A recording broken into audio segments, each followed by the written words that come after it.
Alright, today I've got a, what is this, an 04 TJ Rubicon Wrangler. So what I was trying to do is I was trying to figure out why my rear locker wasn't working. This particular Jeep has ARB kit for the front. It has the stock Rubicon locker for the rear. What I did today is I went underneath it, activate the switch, and then you can hear the pressure. The pump has pressurized itself. There's nothing here in the front. What I do is I roll the wheels, and I heard it engage, and now the tire is very, very stiff to turn. And I've noticed that I am flashing up here because this Rubicon, when I bought it, was overridden with a auxiliary switch down here so that you can activate the rear locker pretty much anytime you want. And I noticed some issues here with that. I'm going to have to work on, I have to put a secondary switch in to activate that.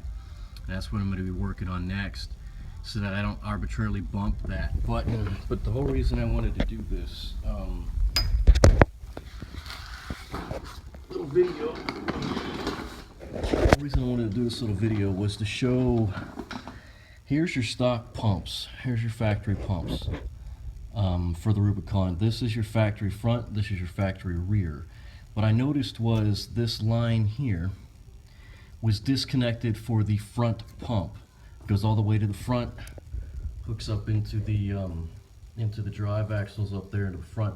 Now, since this has an ARB kit installed on it, this tubing is actually completely useless. It's disconnected, but I connected it to the rear pump. So that I could actually have it not destroy whatever. This pump doesn't function for whatever reason. Now, I did take the tubing off the back side. I don't know if I can really get in there, but the back side of this little tube here, off the back side of this pump, this actually runs down to the rear. You can trace it via that big coil looking system piece. Then it goes over into the top of the diff. Where am I at? There I am. Goes over to the top of the differential over there. You can see it, and then it drops into the other side of the pumpkin here on the back. So I was able to get the pumps changed over and put the front pump onto the back pump. Now, I don't know what the difference is here. I don't know why these two look different, but I'm not really sure how that works. But I know the front pump gets the signals. It has the electronics hooked up to it. According to this, it looks like the electronics hook up first. So if you had a factory switch, unless I'm not correct, unless this is rigged into this pump first, and this is actually the air relief, which it could be, because this has no air relief from what I'm looking at here.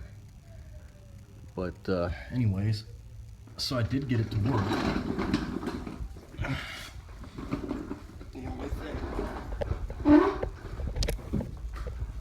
The only thing I have to do now is pull out my dash and rig that line into the factory wiring to give myself a indication that the rear is going to be locked up. Because now it just flashes, showing that there's a malfunction, but it does actually lock.